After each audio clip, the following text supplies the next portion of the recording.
In April of 2020, I decided to finally pursue this lifelong goal I had of writing a book. But there was a problem.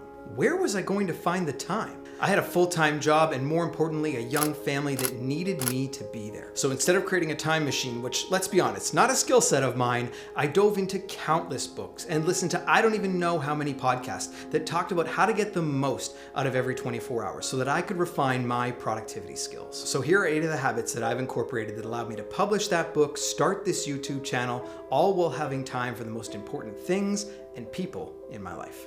Learn to say no. How often do you find yourself it's a Wednesday evening or Friday towards the end of the day and the team is getting together on their way home from work? Or maybe there's a vendor in town that wants to go out for dinner.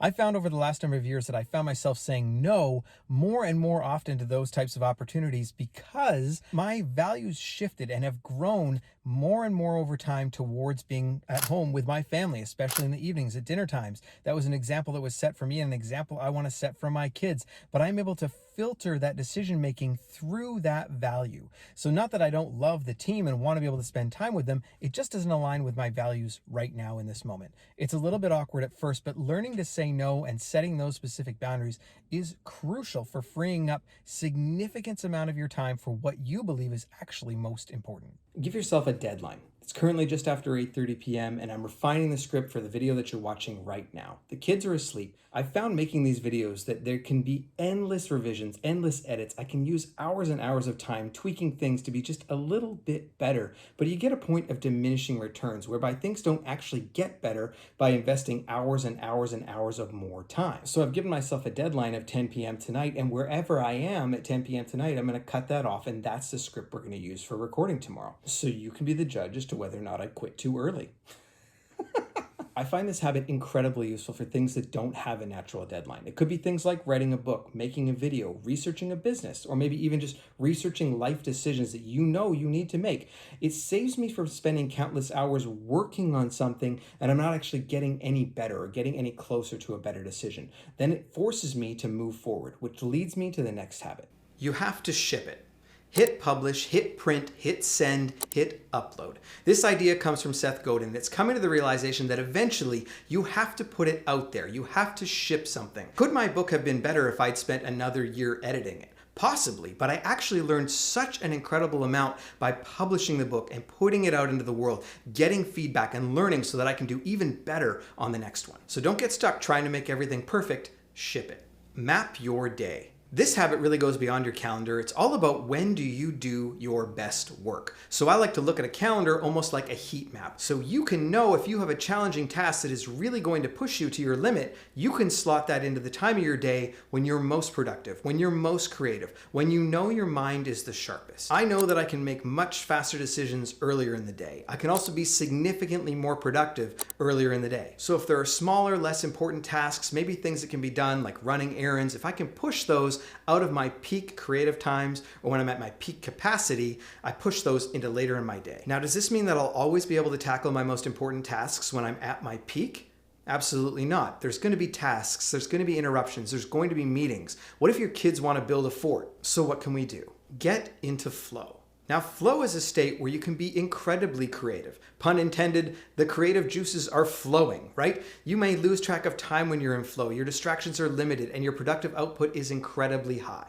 Thankfully, I've learned that getting into a state of flow is actually something that you can do. You can actually put yourself into a state of flow by following a couple simple steps. The first thing is to remove distractions. You shouldn't have multiple screens when you're trying to get into a state of flow. You shouldn't be able to scroll your phone, check your email, all while writing or being creative or whatever it is that you're working on. You want to be able to get focused. So if you need to put your phone into airplane mode, turn off all the distractions, whatever that is, make sure it happens. Second thing I do is I put on some music. I put in some headphones and I turn on some music that is instrumental. Hopefully without words, because if I have words in the song, I find myself singing along and then I'm distracted.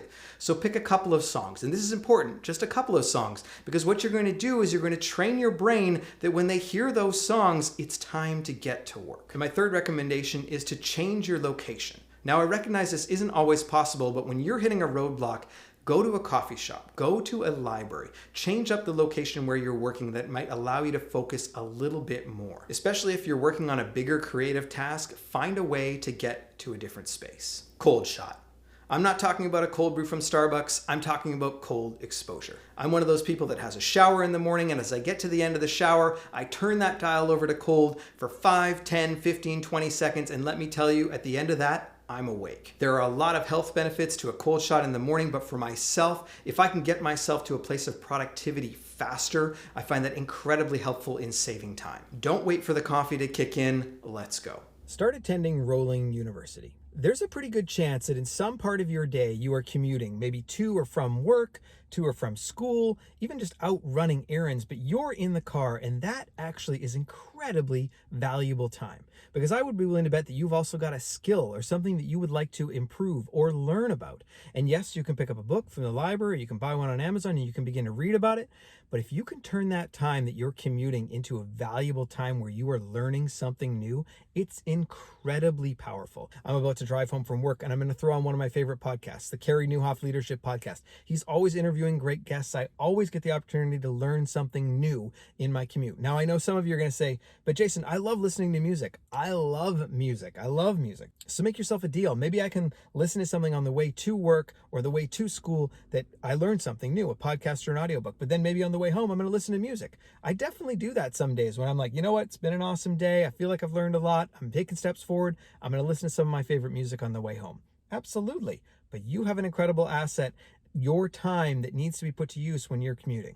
Conquer decision fatigue. It's estimated that the average adult makes approximately 35,000 decisions every day. That's a lot of decisions. How many of them are going to affect your life 5 years from now? Some, for sure, but probably not very many. So if you find yourself having to make a lot of decisions when you're very tired, when your capacity has already been burned out, you're actually going to burn significant amounts of time. So what can you do? 2 things to help with this. First is trying to make as many decisions as you possibly can for tomorrow that will give yourself capacity. So I make decisions about the clothes that I'm going to wear for the next day. I make decisions about the food that I'm going to eat for the next day. This could also be things like identifying your key priority for the next day, creating the to-do list that you need, making sure that your calendar is set. Whatever those things are, if you can check off those boxes before you go to bed and set yourself up for success in the next day, you're going to have that much more capacity. And the second thing is, if you do find yourself in a position where you're making decisions and you recognize that your decision-making process is being slowed down, that you've run out of capacity, that you're too tired, is it possible to delay making the decision? Can you actually put off making the decision until your mind is at a sharper point? Now, I know there are going to be some gurus out there who are going to tell you never delay in making that decision. But if you're spending hours researching a decision and you know you could do that same research and make the decision that much faster, maybe in a quarter of the time, doesn't that make more sense to you? So put that decision to the side, make a note in your calendar, and during that peak performance part of your day saying, hey, you know what? I'm going to make this decision, do this research at this time when I know I'm at my best, and then keep moving. All right, it's 10 p.m. Time to shut it down. Deadline reached. Remember that your time and capacity are your most valuable assets. I hope you've enjoyed this video. If you haven't already subscribed, please do, and I'll see you in the next one.